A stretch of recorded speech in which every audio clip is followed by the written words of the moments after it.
I mean, I'm a creature of the 1980s, the Cold War.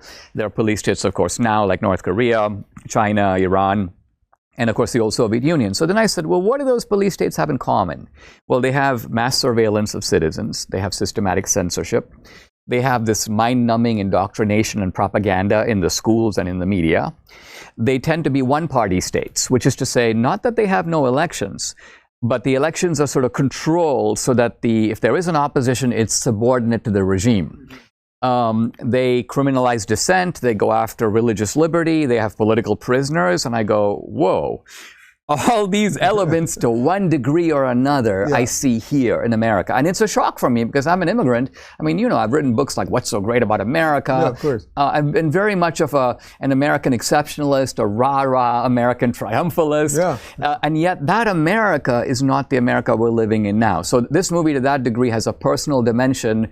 It's like, what happened to those liberties in the Bill of Rights that were supposed to be unalienable, above political negotiation, not subject to majoritarian overthrow?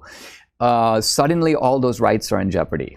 Do you think our institutions have enough of a sort of self-correcting system within them to fix some of this? I mean, it seems to me right now, if we didn't have a Supreme Court that leans the way it does, we would be seriously, seriously screwed. And as we're taping this right now, the Republicans can't even figure out a Speaker of the House. Like, it could end up being a Democrat. That's how insane, with the Republican majority, it could end up a Democrat House, you know, in essence, controlled House. It is absolutely nuts. Now, look, we're not a full-fledged police state. Obviously, if we were, we wouldn't be having this conversation, and I wouldn't be making this movie.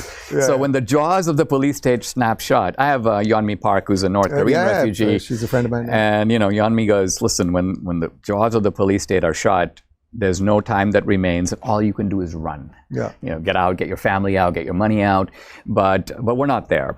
Now, I think the reason our institutions have proven so vulnerable is one, because there have been these sort of fear-inducing events. Let's start with 9/11, but then let's add COVID. Let's even add January 6th, because if you think about it, all of those were pretexts for massive expansions of state power and encroachments on liberty that would not otherwise have occurred. You can't tell Americans you can't go to church, you can't go to synagogue, unless it's a virus, so you can't do it for that reason.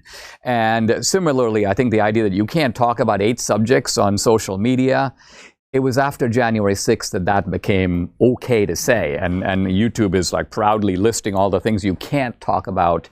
Right. So I think that you could deny elections, let's say, for 4 years before that under Trump. The second it went the other way, then it was restricted. Exactly. The other thing I want to say is that I think a lot of Americans are fooled because our police state doesn't come in the usual kind of cartoon colors. By that I mean Americans think, well, if it's where's the revolutionary overthrow of the government that, say, Lenin did? Where's the Stalin overcoat? Where's the Hitler mustache? Our police state is very cunning, and it marches behind the banner of law, saving democracy, upholding truth by prohibiting misinformation, and even affirming liberty. So it's a disguised police state, and it uses a lot of camouflage.